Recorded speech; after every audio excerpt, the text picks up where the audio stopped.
Welcome back to another Treasure Life Family Farms video. This is Darren and I am going to show you a little project we're doing in our basement today.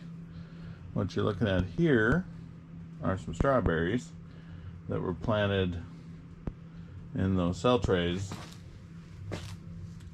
probably in September, October. And the idea was to get them big enough to get them outside, get them planted into some beds out there, and the weather didn't cooperate and nothing was working out, so we potted them up into these 4x4 pots, and they're still in the basement under some grow lights we've got down here for starting seedlings. And one of the problems we have is we do use this area for all kinds of different seedlings through the year, for vegetables, and we're going to use a lot of flowers this spring. And the water source we have right now is either hauling jugs from the upstairs sinks down here, or we get some untreated water that has a sulfur smell to it out of the well. So what we're doing today is we're going to try to mount a 2x6 up here on the concrete wall. And then we're going to go over to grab that blue line that's up at the top up there. That's the size we need, and we want a cold water line. So we're going to grab that, run it over, come down, hook it to the wood board, and then we'll probably put something here to wrap a garden hose on, and that should be what we're looking for. So that's our project for today. Stay tuned, follow along. Alright, so here's our 2x6 we're going to stick up here. You can see one hole here that has already been drilled with a Tapcon bit, so we're going to use a Tapcon screw and our drill driver here, and we're going to try to go ahead and stick that to the wall, and then we'll drill our second hole. I think a couple Tapcons would be enough to get us stuck to the wall good enough for what we're doing here. I'm just going to put this through just a hair more than what the board has, so I can find my spot right there. Should be on my hole. Well, we're going to give this a go. That's all it does. Now we got our second hole we're going to drill here. Has not been started yet, so let's give that a go.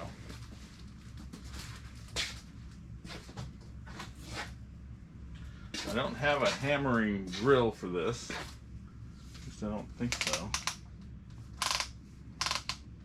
No, it's just drill. I think it's a hammer drill though. I'm running it low. I don't know if this should be high speed or not.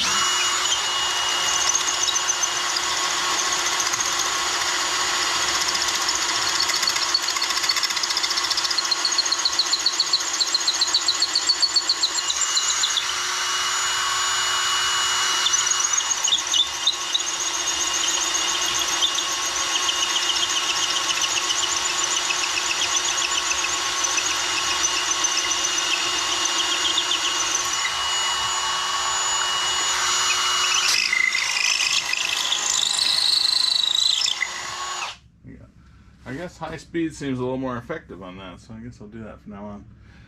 Anyways, we got our second hole there, so we're going to grab another Tapcon screw here.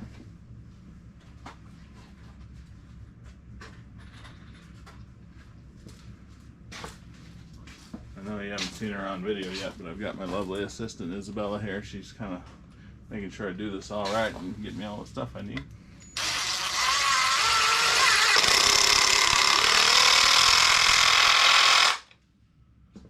And that's probably good enough for what we're trying to do. So our next thing is going to be to kind of get our ladder in a position. We got to drain the water out of the system, and so that's what we'll work on next.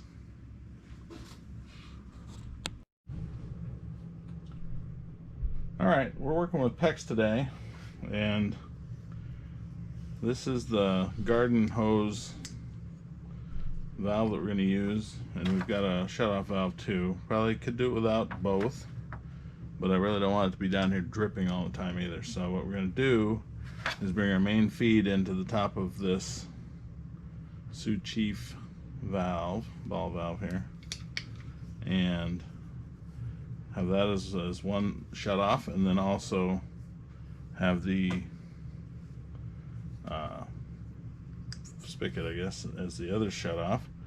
And how this PEX works is you get these rings here, and this goes over there.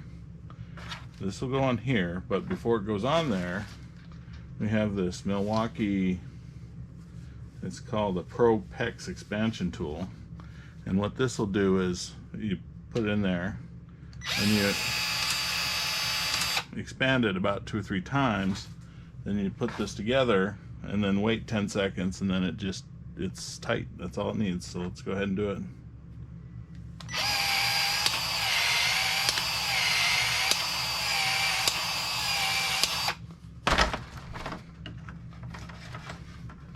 Get that jammed on there.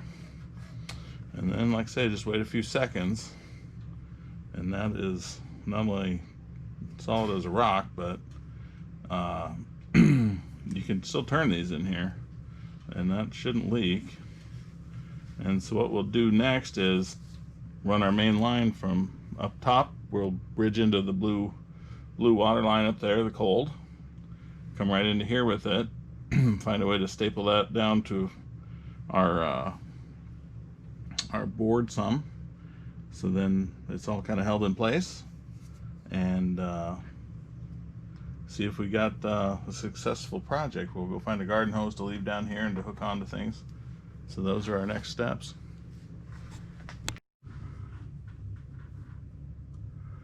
All right, I don't know how much of this I'll be able to show just because I can't hold on to enough stuff and do it.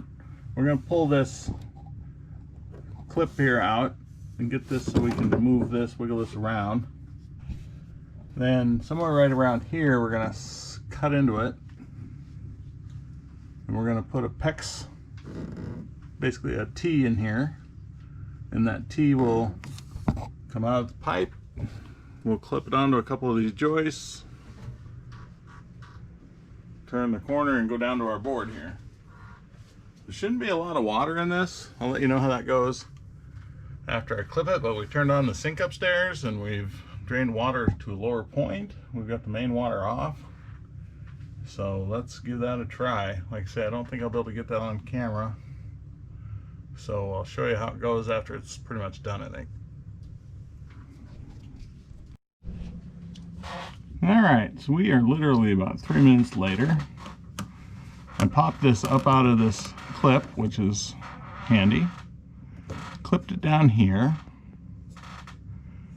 Used the expansion, my Milwaukee expansion tool. Expanded this. Slipped the T in there.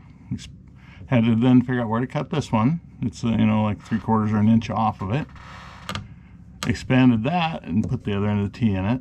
And then I took this as our pipe that's going to go to our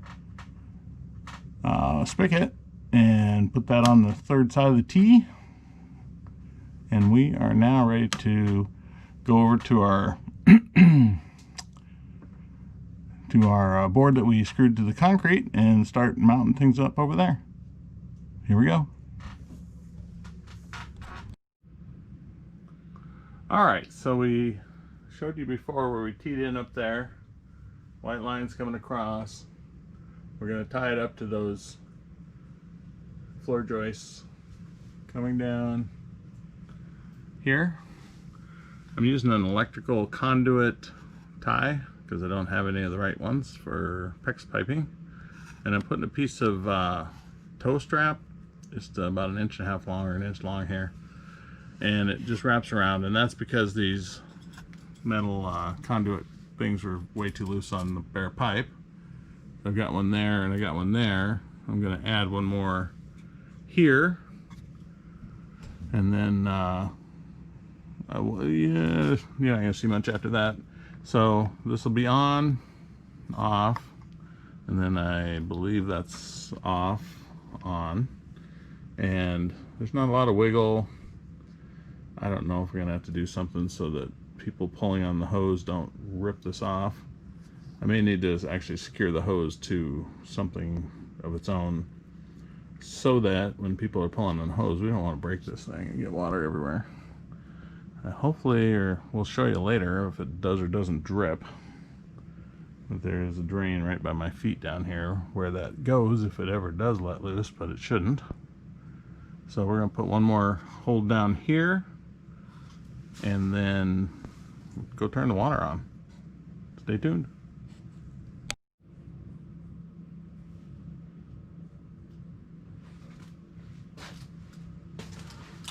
Alright, here we come with one more tie down strap. I'm going to go about 2 inches above that valve.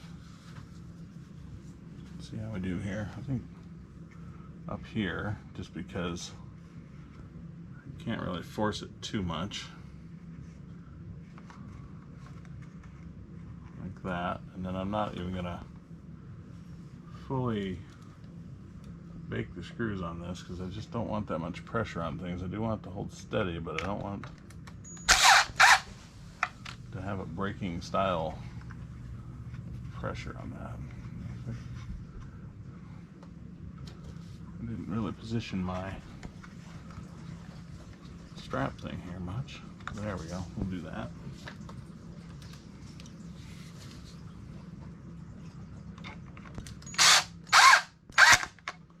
Well, that one's all the way in, but we're pretty firm here.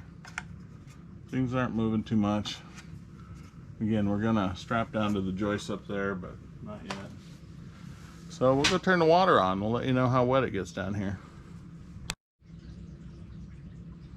All right, we've got the water back on, and the water to the house has settled down. When I start the water, you're gonna hear this injection pump for peroxide behind us go. I think this line is probably still full of air, so we don't actually know if it's leaking yet. So we'll put the bucket under it. I'll give you a little bit more to see here. There's our bucket. There's our spigot. And the spigot should be open, I believe.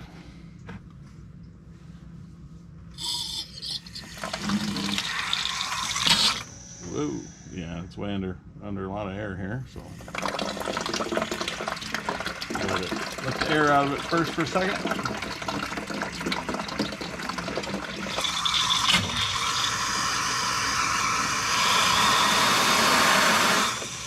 That's a full force hurricane there.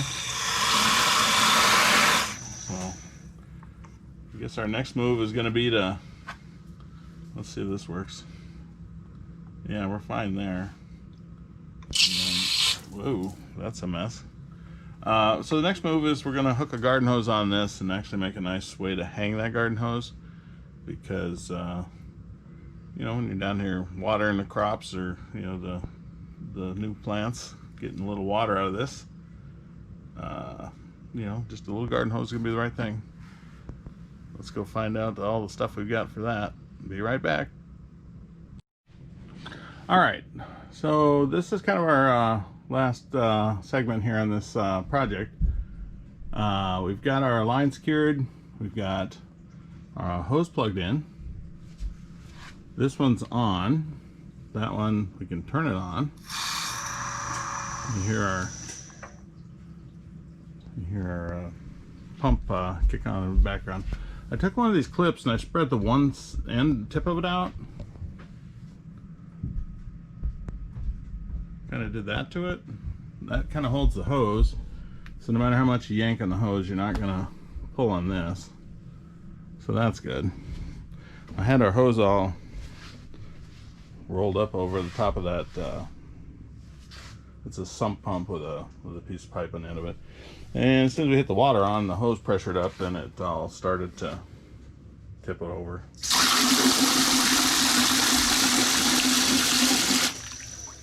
And that's what we got now.